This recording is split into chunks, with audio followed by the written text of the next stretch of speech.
Another day, another EliteMobs released.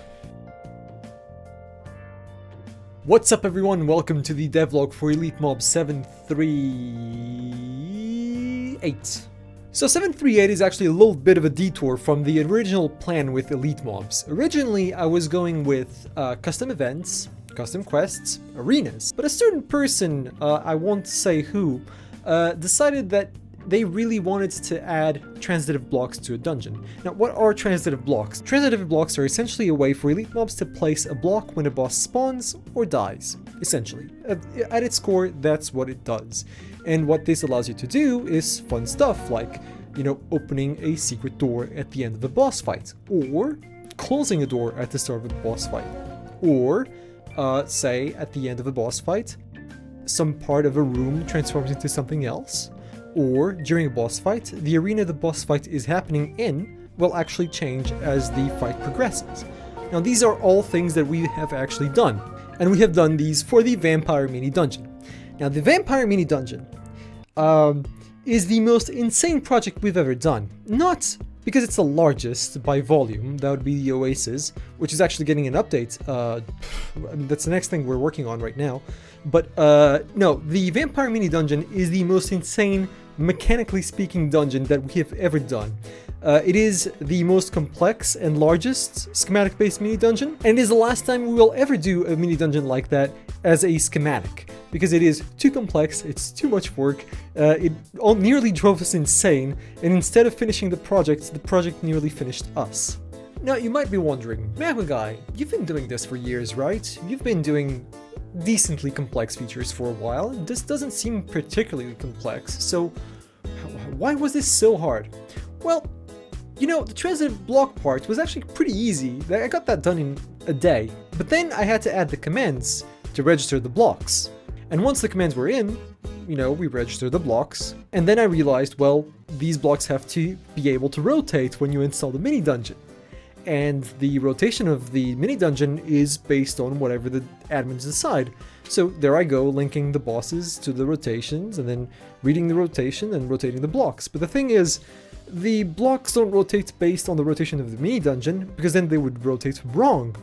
They rotate based on the location of the regional boss.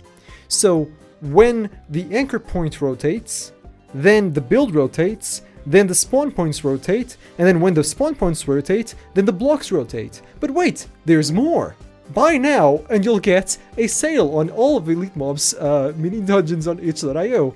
I don't have a script for these videos, I don't know what I'm doing. Anyway, it's not enough to rotate the blocks, because if you rotate the blocks, you see, the faces don't rotate. So then, you also have to rotate the faces independently from the rotations of the blocks, so that also has to be individually rotated. So you're taking the original mini dungeon, rotating that, taking the spawn points for the bosses, rotating those, then taking the transitive blocks, then rotating those, then taking the block faces and rotating those. Now, do you have any idea of how long it took me to get this right? No, you don't. It was too much time. It's been about going on 3 weeks since the last update. I've not stopped working on this update. Not really. I mean, it's been working on it quite a bit, and so has Beppis. He did a marvelous job with this mini dungeon. Honestly, the last fight looks amazing. It looks so good that other people have asked if we are planning to modify the Binder of Worlds fight to add the new features, which we might. That's a tall order though, so for now we are keeping it as is, but later we will probably update previous mini dungeons with these features.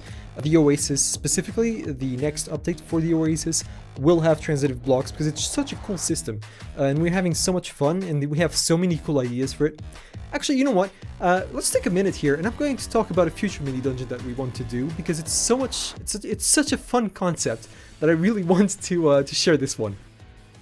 So imagine you have a boss in a flat field, right? And it's just a schematic, so it could be anywhere. And then it's just a completely normal boss. It doesn't even have any particular powers. And then you start fighting it, and you see that he has a lot of health. And then suddenly, during combat, it changes phases. And suddenly, he's in a tower on the first floor, and you're at the ground floor of the tower. And there's reinforcements everywhere, and you have to conquer this little tower, to go up to fight the second phase of the boss. And once you know it, all of a sudden you realize this boss doesn't have 2 phases, this boss doesn't have 3 phases, this boss doesn't have 4 phases, it has 10 phases. And with each phase, he actually adds 1 more floor to the tower. So by the time you finish challenging this boss, you are actually fighting on top of a pretty damn tall tower.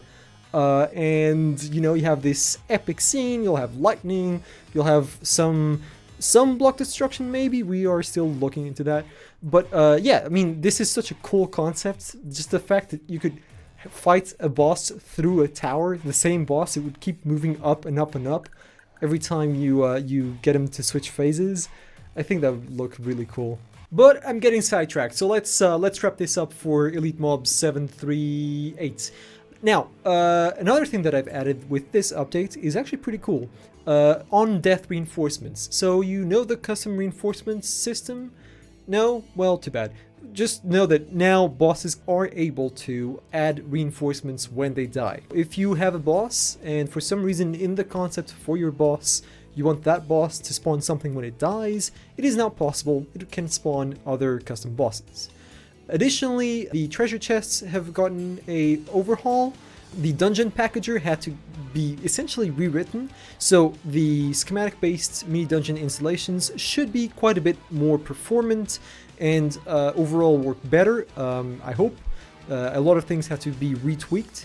Oh, one key thing about the dungeon packager, schematic-based mini-dungeons are now able to install treasure chests, and they should uninstall correctly. Alright, I think that's about it for this update. Thank you for watching. If you like the video and if you like the project in general, consider Patreon or itch.io. Like I said earlier, there's a sale going on. It will keep going on until the 30th of September, and then it will be over and probably will not happen again until next year. So, you know, if you want to grab stuff with 20% off, MagmaGuy.itch.io right now. Well, I say right now, I don't know when you're watching this.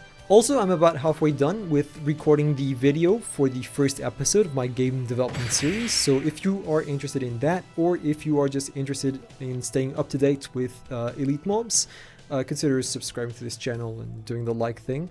And also let me know what you think about the video down below. I'm still experimenting with the format a little bit.